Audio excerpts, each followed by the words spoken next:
गाड़ियाँ खड़ी हो रही हैं, हमें खड़ी गाड़ियों के यहाँ कैंसिल है, वहीं जिन गाड़ियों के आरसी और परमिट सस्पेंड है वो गाड़ियाँ चल भी रही है। ये बड़ा सवाल होगा।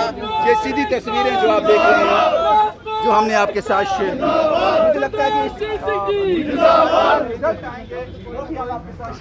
कि ट्रांसपोर्ट यूनियन जिंदाबाद, ट्रांसपोर्ट यूनियन जिंदाबाद, ट्रांसपोर्ट यूनियन जिंदाबाद, ट्रांसपोर्ट यूनियन जिंदाबाद, सरदार अजीत सिंह जी जिंदाबाद, सरदार अजीत सिंह जी जिंदाबाद। लगता है कि बातचीत से हल जरूर निकलेगा।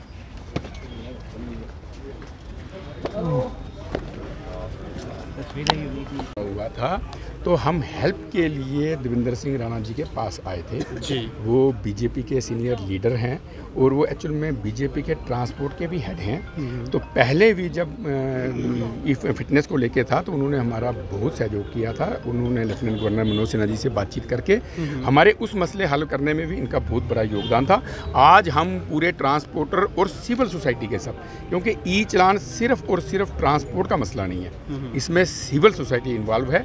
तो सिविल सोसाइटी के आप बहुत सारे रिप्रेजेंटेटिव देखेंगे।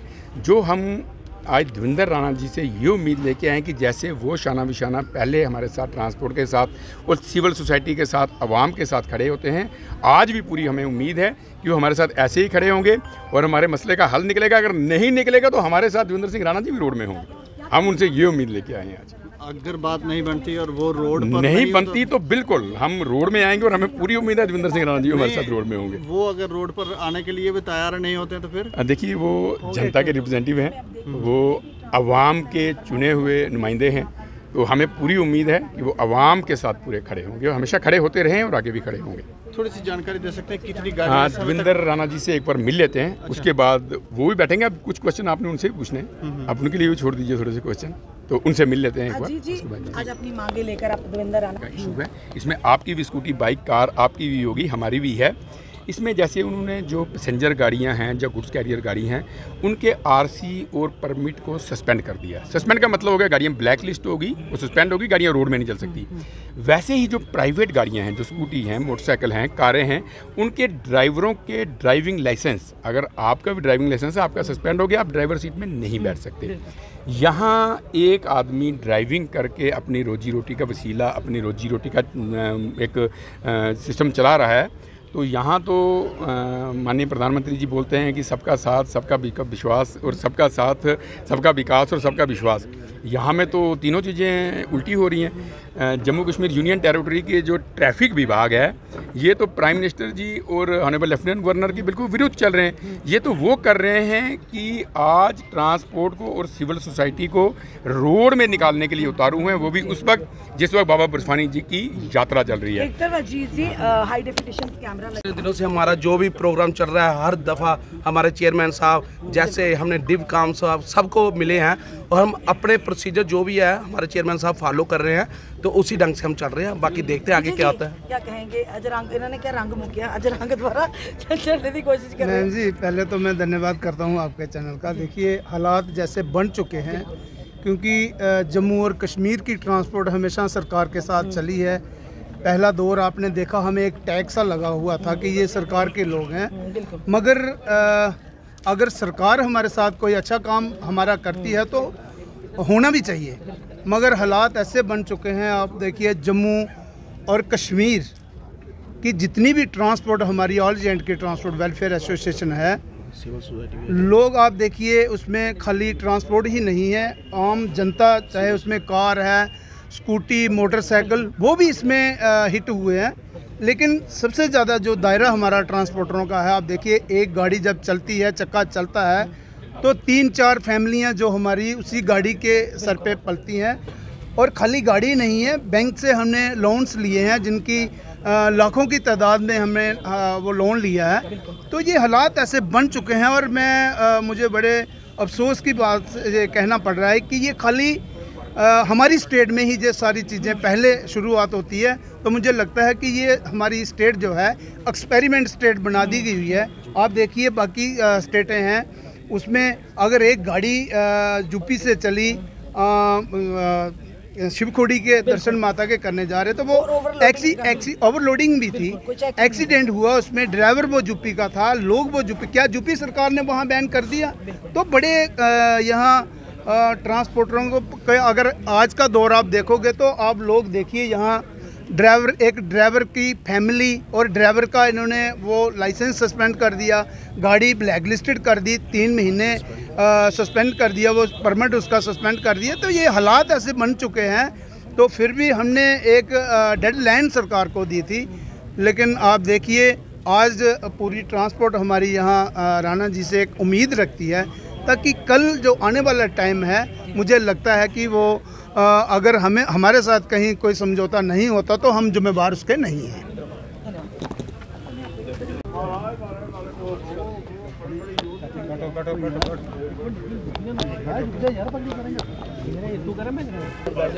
कुर्सियां कटो करे, बैठने लगा कोई नहीं, खड़े खड़े अद्धे बंदे बैठे खड़े रहने का फायदा कोई नहीं यार। कैमरे देखे पहले दो कुर्सियां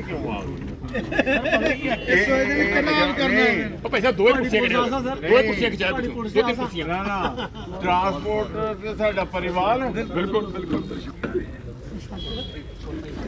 तोल मोल के बोल।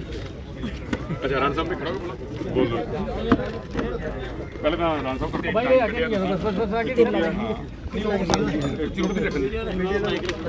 सर इसी टेबल से तो बात होगी, टेबल टॉक। ਜਿੰਦਰ ਰਾਣਾ ਜੀ, ਤੁਹਾਡੇ ਆਉਣ ਤੋਂ ਪਹਿਲੇ ਮੀਡੀਆ ਇਹੋ ਗੱਲ ਪੁੱਛ ਰਿਹਾ ਸੀ ਕਿ ਇੱਥੇ ਇੰਨੇ ਇਕੱਠੇ ਹੋ ਕੇ ਕਿਉਂ? ਕਿਉਂਕਿ ਅੱਜ ਇਹ ਸਾਰੇ ਖਾਲੀ ਟਰਾਂਸਪੋਰਟਰ ਨਹੀਂ ਹੈ, ਇਹ ਟਰਾਂਸਪੋਰਟਰ ਕਮ ਸਿਵਲ ਸੁਸਾਇਟੀ, ਇਹ ਜੰਮੂ ਕਸ਼ਮੀਰ ਯੂਨੀਅਨ ਟੈਰੀਟਰੀ ਦੀ ਆਵਾਮ ਤੁਹਾਡੇ ਕੋਲ ਆਈ ਦੀ ਹੈ, ਇਹ ਆਪਣਾ ਦੁਖੜਾ ਰੋਣ ਦੇ ਲਈ ਆਈ ਦੀ ਹੈ ਕਿ ਸਭ ਤੋਂ ਵੱਡਾ ਬਰਨਿੰਗ ਇਸ਼ੂ ਜਿਹੜਾ ਇਸ ਵਕਤ ਤੁਸੀਂ ਦੇਖਿਆ ਈ ਚਲਾਨ ਦਾ। ਈ ਚਲਾਨ ਉਹ ਹੈ ਜਿਹੜੇ ਮੈਂ ਤੁਹਾਨੂੰ ਤੱਥਾਂ ਦੇ ਆਧਾਰ ਤੇ ਦੱਸਦਾ ਜਨਾਬ। ਇਹ ਬੰਦਿਆਂ ਨੇ ਚਲਾਨ ਕੀਤਾ, ਫੋਟੋ ਖਿੱਚ ਕੇ, ਇਹ ਗੱਡੀ ਦੀ ਫੋਟੋ ਹੈ, ਇਹ ਹੈ ਜੀ ਡਰਾਈਵਰ ਵਿਦਆਊਟ ਯੂਨੀਫਾਰਮ। ਹੁਣ ਤੁਸੀਂ ਮੈਨੂੰ ਦੱਸ ਦਿਓ ਕਿ ਇਸ ਦੇ ਵਿੱਚ ਡਰਾਈਵਰ ਵਿਦਆਊਟ ਯੂਨੀਫਾਰਮ ਇਹਨੂੰ ਕਿਸ ਤਰ੍ਹਾਂ ਪਤਾ ਚੱਲਿਆ ਡਰਾਈਵਰ ਵਿਦਆਊਟ ਯੂਨੀਫਾਰਮ ਹੈ? ਠੀਕ ਹੈ ਜੀ। ਤੇ ਦੂਜਾ ਚਲਾਨ ਦੇਖ ਲਓ, ਇਹ ਇਹਨਾਂ ਖਿੱਚੀ ਦੀ ਹੈ, ਇਹ ਜੀ ਓਵਰਲੋਡਿੰਗ 4%। ਹੁਣ ਇਹ ਦੱਸ ਦਿਓ ਇਹਨਾਂ ਨੂੰ ਤਾਂ ਤੁਸੀਂ ਕਿਤੇ ਬਾਰਡਰ ਤੇ ਭੇਜੋ ਜਿੱਥੇ ਕਿ ਮਿਲਟਨ ਪਕੜਨ, ਜਿਹੜੇ ਇੰਨੇ ਦੂਰੋਂ 100 ਮੀਟਰ ਨੂੰ ਦੱਸ ਰਹੇ ਨੇ ਕਿ ਇਹਦੇ ਵਿੱਚ 4 ਹੀ ਬੰਦੇ ਖੜੇ ਹਨ। ਇਹ ਇਹਨਾਂ ਦੀ ਹਾਲਤ ਹੈ। ਤੇ ਜਿਹੜਾ ਹੁਣ ਇਹ ਦੇਖੋ ਤੁਸੀਂ, ਇਹ ਕਿੰਨੇ ਦੂਰੋਂ ਫਰੰਟ ਤੋਂ ਗੱਡੀ ਆ ਰਹੀ ਹੈ, ਕਿੰਨੇ ਦੂਰੋਂ ਫੋਟੋ ਖਿੱਚੀ ਦੀ ਹੈ। ਓਵਰਲੋਡਿੰਗ ਸਰ, ऑफेंस पढ़ लो, दूरों पता लग गया गड्डी ऑफेंस किया है। इन्हों अच्छा बंदे किन्ने इन्हों पता 3 ही बंदे गड्डी किन्ने दूरों है सर। इस तरह बहुत सैकड़ियां दे हिसाब दे नाल ऐसे चलान हैं कि फोटो जिहड़ी है फॉर्चूनर दी है, नंबर जिहड़ा बस दा मतलब फोटोआं कोई और है, नंबर कोई और है। कुछ स्कूटियां जम्मू खड़ियां, चलान हो रहे हैं जी, चलान जिससे मसीह खोलदे हैं तो चलान पूछ हो रहे हैं। ये हालत है इस ट्रांसपोर्ट विभाग दे। अनगैली ये है कि ट्रैफिक विभाग आली नाल हो गया। देखो साडे ट्रांसपोर्ट दा मोटर व्हीकल डिपार्टमेंट जिहड़ा है वो आली नाल है, थोड़ा माइक पीछे रख दो ना, वो आली नाल है। मगर ट्रैफिक विभाग दी इन्नी बड़ी धांधली है कि टोटल जिहड़ी अनगैली है, ये जिहड़ी टोटल धांधली कर रहा है ट्रैफिक विभाग जिहड़ा JKUT है कर रहा है। तुसीं देखोगे कि ये जिहड़ी चीज़ां ना ये इस साल विच ये वालियां जिहड़ियां ज़्यादा होईयां। हमेशा की हुंदा सी कि ट्रांसपोर्ट दे रिलेटेड कोई प्रॉब्लम होंदी है वो कंसर्न डिपार्टमेंट जिहड़ा ट्रांसपोर्ट नूं बुलांदा है। सानू पिछले समझ लो कि 6-7-8 महीने का ये असी प्रेस कॉन्फ्रेंस की 5 तरीक तक देना टाइम दिता सी। उन्होंने की किया हुण कि नोटिस कड्ढी जा रहे हैं और परमिट और RCयां गड्डियां दियां सस्पेंड कर रहे हैं। नो पार्किंग गांधीनगर कितने वैलिड पार्किंग है सर? थोड़ी वैलिड पार्किंग है ही नहीं। और ये है कि ऑफेंस पता होना चाहिए, मैं ऑफेंस करके चले हाँ मैं भुगतना ई चलानी करन, लेकिन स्टॉप रोकण पहले कार नूं तेरी बेल्ट कितने है या तेरी रेड लाइट क्रॉस कितना है। राणा साहब 28 तेरे टारगेट सिस्टम है, बड़ी गल है टारगेट सिस्टम है। 26 तरीक IG ट्रैफिक नूं फोन किया, IG ट्रैफिक की पहले पूरी गल सुनी। IG ट्रैफिक का कहना यह है कि जनाब कि उन्होंने गुनाह किया, हर जगह होंदी है, लेकिन ई चलाने का एक तौर तरीका है कि अपनी मशीन नाल करना, ना कि उस सिपाही ने अपने मोबाइल नाल करना, क्योंकि कानून ये आखदा है कि वो प्राइवेट मोबाइल वो अपनी प्रॉपर्टी है। लेकिन इन्होंने टारगेट लभे दे साढ़े नाल होया कि पिछे कि इन्होंने ट्रैफिक डिपार्टमेंट को एक टारगेट दिता जाता कि तू इन्हें चलान करने हैं। गड्डी साड़ी जाती है, कई बार कहते भाई एक चलान असीं करना ही है एक नाके वाला। हुण गड्डी साड़ी नॉर्मल असीं मैटाडोर की सिटी च गल करिए तो सतवारी तो पंचरी तक 30 तो 35 नाके, हर बंदा एक चलान करके इन्होंने साढ़े चलान की तादाद बढ़ा दी। ਵਧਾਉਣ ਦੇ ਬਾਅਦ ਇੱਕ ਦੇ ਰੈਵਨਿਊ ਇਕੱਠਾ ਕੀਤਾ, ਦੂਸਰਾ ਇਹਨਾਂ ਨੇ ਕਿਹਾ ਕਿ ਇਹਦੇ ਬਾਅਦ ਜਿਹੜੇ ਤੁਹਾਡਾ ਇੰਨੇ ਚਲਾਣਾ ਤੁਸੀਂ ਵਾਇਲੇਸ਼ਨ ਕਰ ਰਹੇ ਹੋ। ਲੇਕਿਨ ਅੱਜ ਦੀ ਜਿਹੜੀ ਸਾਡੀ ਸਥਿਤੀ ਹੈ ਰਾਣਾ ਸਾਹਿਬ ਕਿ ਚਲਾਨ ਇਹਨਾਂ ਨੇ ਕੀਤਾ, ਸਾਨੂੰ ਆਪਣਾ ਟਾਰਗੇਟ ਪੂਰਾ ਕਰਨਾ ਦਾ ਹੈ। 2 ਸਵਾਰੀਆਂ 1 ਸਵਾਰੀਆਂ, ਜਦ ਕਿ ਰਾਣਾ ਸਾਹਿਬ ਸਾਡੀ ਗੱਡੀ 'ਚ ਸਟੂਡੈਂਟ अगर जनाब क्योंकि तुसी जम्मू शहर दे सारा कुछ हालात जानते हो, अगर परेड कॉलेज दे विच छुट्टी हुंदी है तो पूरी गड्डी दे विच स्टूडेंट बैठ जाता और अद्धा किराया सानू दिंदा। क्या इनकी ही बस चला दी है?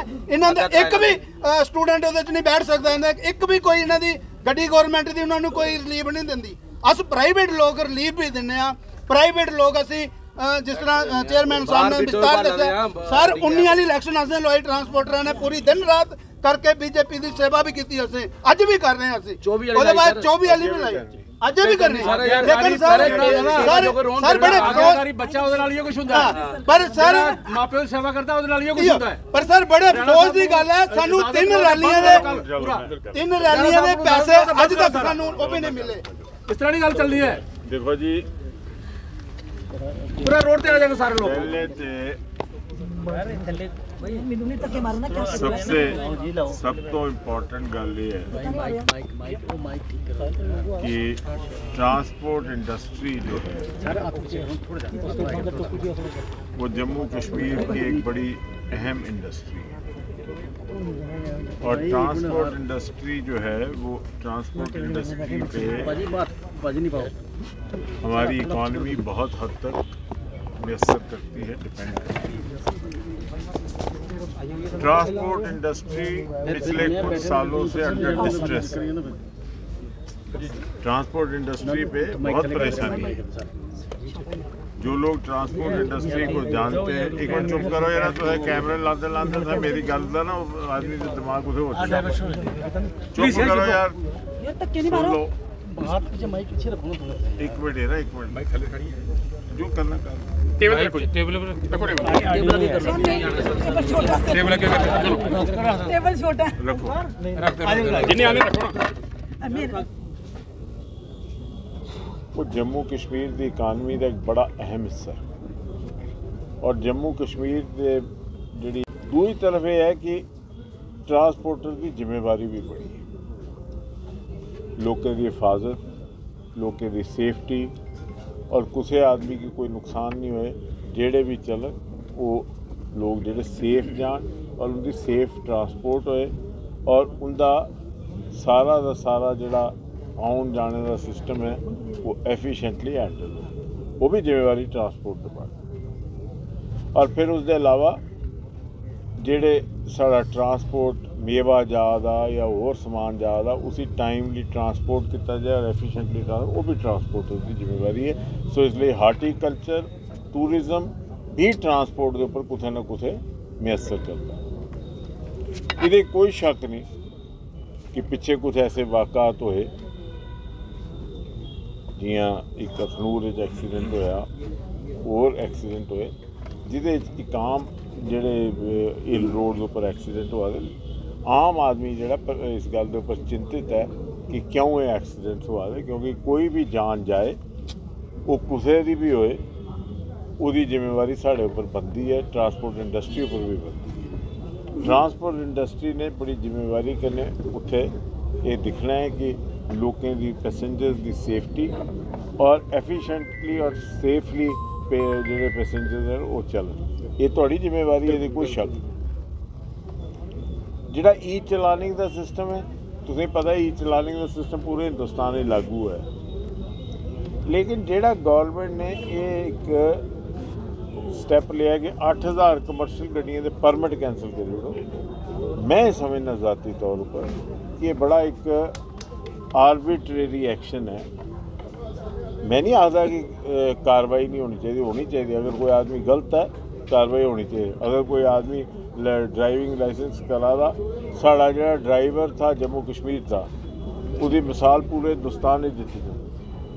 सरदार साहब ये मैं तुम दसी ओड़ना इत्थे का ड्राइवर जोड़ा था, जोड़े पुराने लोग हैं वो याद करेंगे, जिस नगरोटे अखनूर तो अगे जाना होंदा ये हैवी का ड्राइवर होंदा एल का और इल का हैवी का ड्राइवर होंदा उनकी मिसाल जी थी कि ना पूरे हिंदुस्तान ही दी जाती थी। वो ड्राइवर इन्ने सियाने होंगे थे कि उन्हें पता था कियां चलानी गड्डी कियां चला। ईवन JKSRTC के जो ड्राइवर श्रीनगर तो जम्मू आते हैं जम्मू श्रीनगर जाते बड़े। हूँ कोई मोटर व्हीकल एक्ट भी तरमीम हुई थी जिसकी वजह कन्नै हिल आला तो काम ही मुक्की दा बी आला काम मुक्की दा। हूँ जेड़ा कोई राजस्थान तो भी गड्डी चला दा वो हिल भी जाता भावें उसे पता हो या नहीं हो कियां चलानी है। सो वो कुछ एक शार्ट कमिंग है। मैं तो समझना कि किसी न किसी तरीके मोटर व्हीकल एक्ट तरमीम करिए हिल का ड्राइविंग लाइसेंस इंट्रोड्यूस दोबारा होना चाहिए ताकि सेफ्टी पैसेंजर्स की जी जस्टिफाई करे। बिकॉज पैसेंजर की सेफ्टी एक थोड़ी भी ड्यूटी है और साढ़े सिविल सोसाइटी की भी ड्यूटी और समाज की ड्यूटी है कि पैसेंजर सेफ। एक तो गल दूसरी गल है कि 8000 कैंसल हुई। मैं आखना कि सख्त तो सख्त कार्रवाई करे सरकार, ये कोई शक नहीं। लेकिन 8000 कमर्शियल गड्डियां तुम अगर बंद कर दोगे, परमिट कैंसल कर दोगे, एक तो जो आम आदमी जो ट्रांसपोर्टर उसी भी परेशानी और ट्रांसपोर्टर माफ़ी चाहना मैं ये गल आखा ना आखनी नहीं चाहिए ट्रांसपोर्टर ने बगैर परमिट के गड्डी चलाना शुरू हो जाना।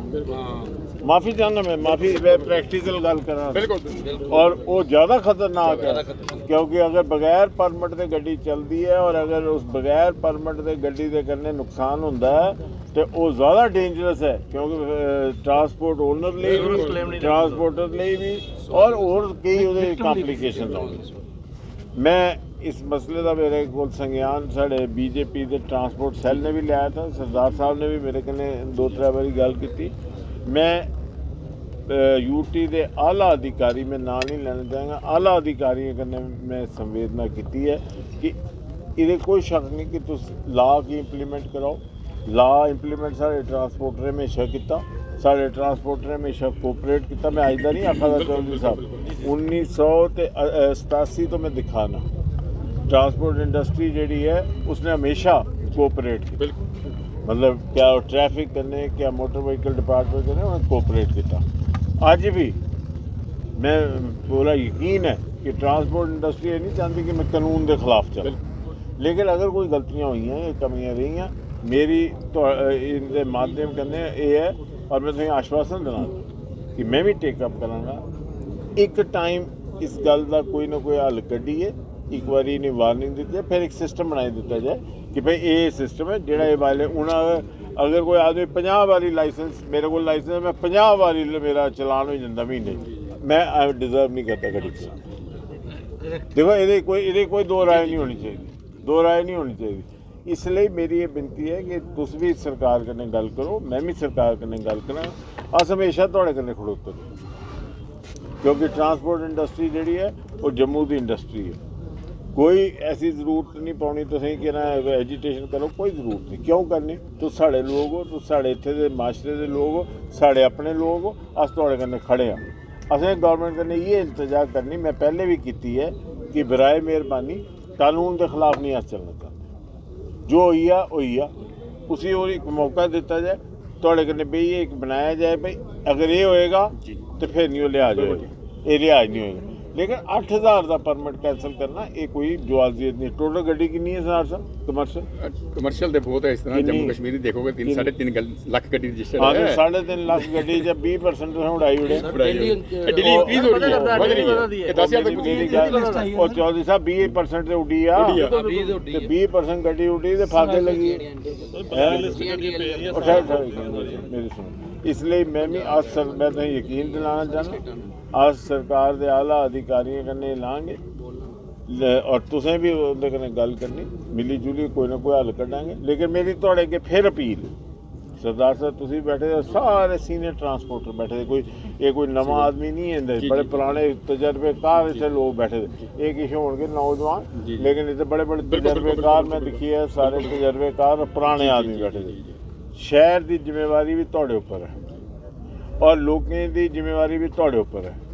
तुसें भी एक मेहरबानी करनी, तुसें भी इस गल कोऑपरेट करना, एडमिनिस्ट्रेशन करने और समाज करने कि लोगों की सेफ्टी लोगों की सिक्योरिटी जी है गड्डी बही है वो कॉम्प्रोमाइज़ नहीं होए क्योंकि तुसें हमेशा लोगों की सेवा की अगे भी तुसें पूरा एक एसोसिएशन ने भी अपने आप तैयार करना कि भाई आम आदमी जोड़ा वो सेफ और सिक्योर तरीके कन्नै चले। वो गड्डियों की फिटनेस भी होनी चाहिए, वो ड्राइवरें की प्रोफिशेंसी भी होनी चाहिए। अगर कोई नाड़ी आदमी की तुम गड्डी दे ओड़ोगे। यूनियन सरदार Ajit Singh ji transport association union इसको फोटो खींच रहे हैं। फोटो एक मिनट एक तस्वीरें ठेकेदारों के माध्यम से आज तक शांति बनता हुआ इस तरह से आज ट्रांसपोर्टर जो है वो देवेंद्र सिंह राणा के पास पहुंचे बड़ी उम्मीद, क्योंकि हाल में ही आपने देखा था